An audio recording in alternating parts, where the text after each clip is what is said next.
असं काय करताय ताई? तुम्ही पण कधी काय केलं असेल ना? नाही बाई, मी लग्नाच्या अगोदर कधीतरी ओढत होती सिगरेट, पण आता नाही. आता कस? मग बसाच या. नाही बाया, तूच कर. अहो या ओ. नको, तू कर. अहो, असं काय करताय? वडले बरं, ना तू तुम्ही. म्हणतेस म्हणून बसते नुसते. हा बसा. बसा. घेणार का थोडं? नको थोडं? नको ग. अहो घ्या. नको अहो घ्या. असं नको. करू नका. लांब लागत कसं करायचं ऐका. नको ग. अहो घ्या. नको. ऐकतच नाही, जाऊ दे, मीच घेते.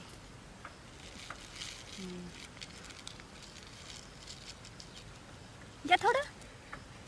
देस तू म्हणते म्हणून थोडं घेतेच. घ्या. राहिलेली मला पण देता का? ए भिताडा, हा वहिनी तुम्हाला तरी कळतं का? हा नाही ते शिकवताय